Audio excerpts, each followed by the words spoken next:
voyez, comment vous allez. Aujourd'hui, je vous fais cette vidéo parce que je voudrais vous présenter mon nouveau livre. Il s'intitule Épître du débat sur le roman de la rose et, le voici.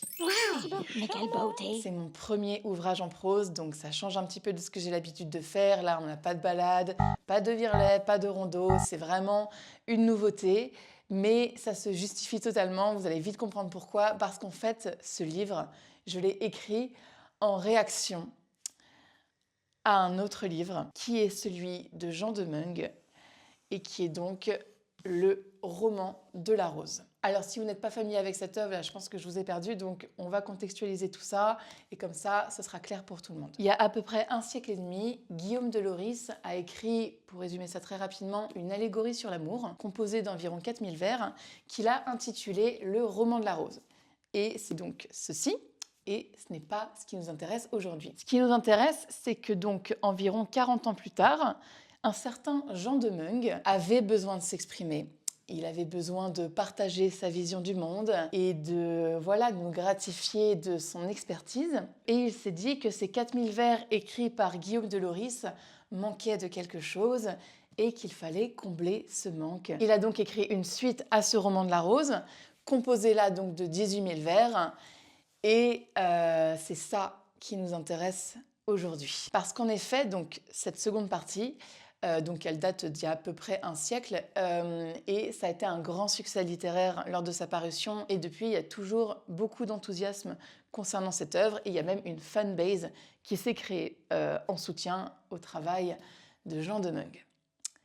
Bon, et parmi cette fanbase, il y a un monsieur qui s'appelle Jean de Montreuil, que je connais un petit peu, qui m'a parlé de cette seconde partie, donc de ce livre qu'il aimait tant, d'une telle manière que ça a piqué ma curiosité et j'ai souhaité me forger ma propre opinion dessus. Donc l'idée, c'était vraiment de lire ce livre dans une démarche de curiosité et pas du tout d'analyse. L'idée, c'était vraiment de découvrir ce que ça valait et point barre. J'ai donc ouvert ce roman de la rose, je l'ai lu, et ce que j'ai lu m'a fait vomir.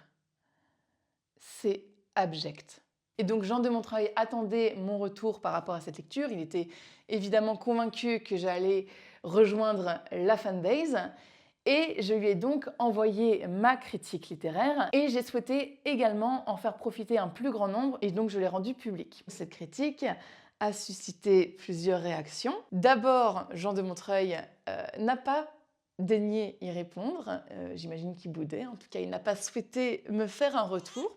Bon, pourquoi pas. Mais bon, ça n'est rien comparé au reste, puisque je me suis également prise une flopée de réactions misogynes. Ça a été une farandole de sexisme que je me suis pris en pleine face et ça a littéralement créé une polémique. Si bien que, puisqu'on souhaitait avec cette polémique me faire taire, me faire comprendre que mon avis c'était de la merde, etc., ça m'a fait un petit peu réfléchir. Je me suis dit...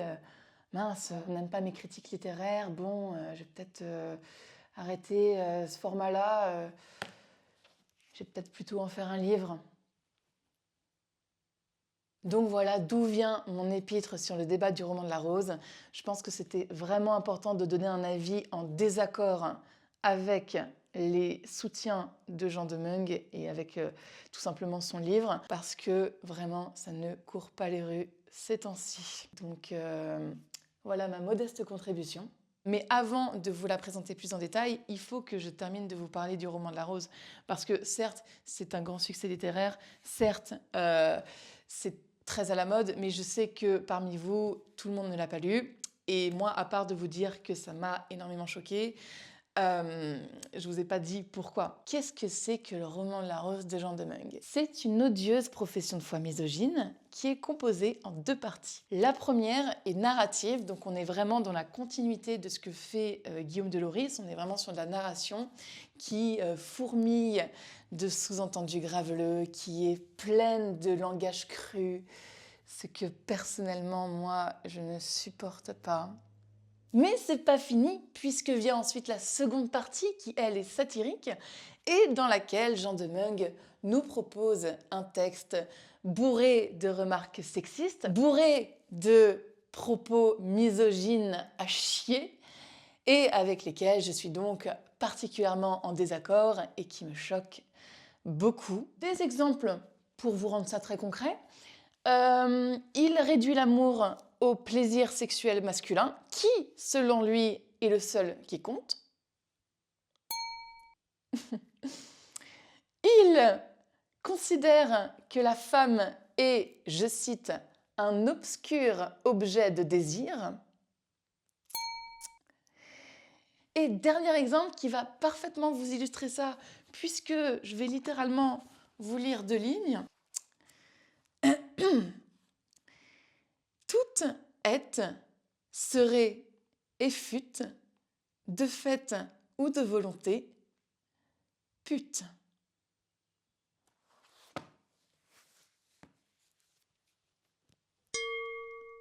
Quel plaisir, un petit bijou littéraire. Donc voilà ce qu'est le roman de la rose de Jean de Meung, et malgré le fait que ce soit donc un étron littéraire et que ce que dit Jean de Meung soit ouvertement choquant, il y a donc, comme je disais tout à l'heure, malgré tout une fanbase. Il y a beaucoup de personnes qui sont d'accord avec ce que dit Jean de Meung, qui souhaitent que ce texte perdure et que ses idées perdurent.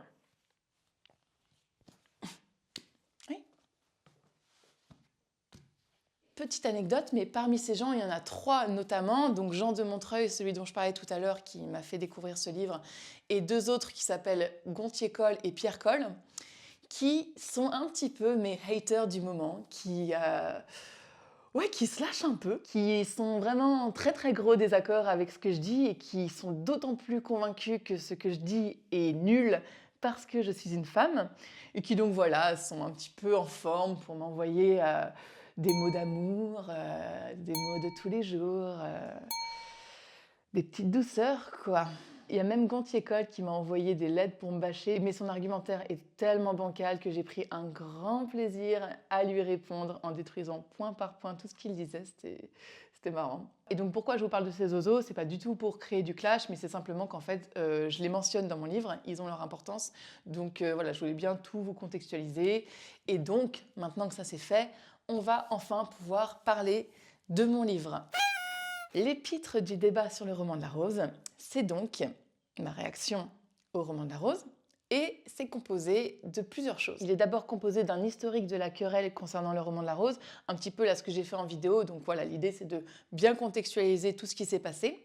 Ensuite, vous y trouverez 2 lettres que m'a envoyées Gontier Coll. Comme ça vous permet d'avoir une vision aussi contradictoire avec ce que je dis et de pouvoir vraiment vous faire votre propre avis sur la question. Et ensuite, le cœur de l'ouvrage est composé de 2 textes que j'ai écrits contre le roman de la rose. D'une part, le traité contre le roman de la rose, et d'autre part, une lettre que j'ai envoyée à Gontier Coll. Et enfin, vous trouverez également dans ce livre une lettre que j'ai envoyée à la reine Isabeau et une lettre que j'ai envoyée au prévôt de Paris, messire Guillaume de Tignonville. Voilà, c'est donc un livre entièrement écrit en prose. On est vraiment sur un grand saut dans le vide pour moi, mais le sujet l'exige. Et puisque ce livre est une réponse aux attaques que j'ai reçues suite à mon premier texte sur le sujet, eh bien le droit veut que je suive le style de mes assaillants. Je réponds dans le même style littéraire que les attaques que j'ai reçues. Ça me semblait en tout cas indiqué. Alors je sais évidemment d'avance que la sortie de mon livre va être un séisme littéraire parce que d'expérience, je sais que ça va me valoir encore une farandole de remarques déplacées, de sexisme. Je sais que ça va énormément faire réagir parce que je suis une femme et que donc je suis toujours ramenée à cette condition-là. Je suis systématiquement marginalisée dans ce monde de lettres juste parce qu'il me manque un certain tuyau. Et du coup, par ce manque-là, eh bien, je suis moins prise au sérieux et ça crispe les gens. Et en plus de ça, le fait que je m'attaque à ce grand théologien qui est Jean de Meung, ça va me valoir beaucoup de reproches, mais je suis prête à en découdre. Et à ce propos, il va vraiment falloir que les haters y se préparent parce que ça m'a tellement inspiré ce livre-là que je sens que ça ne sera pas le seul dans ce genre et il va vraiment falloir que je reprenne la plume parce que j'ai plein de choses à dire sur la condition des femmes, sur le sexisme qui nous entoure. Donc ça risque de ne pas être le seul dans ce genre. Je pense que je ne vais pas m'arrêter en si bon chemin. Donc préparez-vous, vraiment. Mais bien sûr, ça ne veut pas dire que je vais arrêter les récits autobiographiques et les poèmes allégoriques, ça pas du tout. Tant que l'inspiration est là, je continue, mais simplement je vais diversifier mes thématiques Et aussi, je sens que je dois aller dans cette direction-là. Je sens que ce genre d'écrit, c'est là où est ma place. Donc, petit à petit, on risque de bifurquer vers ça, mais c'est pas encore d'actualité pour que ça soit que ça. Donc voilà, on y va, step by step. Mais voilà, je préfère vous prévenir que j'aime de plus en plus ce genre de texte engagé. Cette vidéo est donc finie, j'espère qu'elle vous aura plu. Si vous avez envie de débattre, l'espace commentaire est fait pour ça, donc n'hésitez pas à l'utiliser. Bien sûr, toujours dans le respect et la bienveillance, puisque je pense que les insultes ne servent à rien. En tout cas, moi, je suis très ouverte à la discussion. Je pense que ce livre le prouve, donc n'hésitez pas à me faire vos retours. Je vous retrouve mardi prochain sur Twitch pour le traditionnel Study With Me. Et ici sur YouTube, on se retrouve très bientôt pour une nouvelle review littéraire. Et d'ailleurs, petit spoiler, la prochaine fois, on va parler de Dante et on sera sur une toute autre ambiance parce que vous verrez que ça c'est bien. Voilà!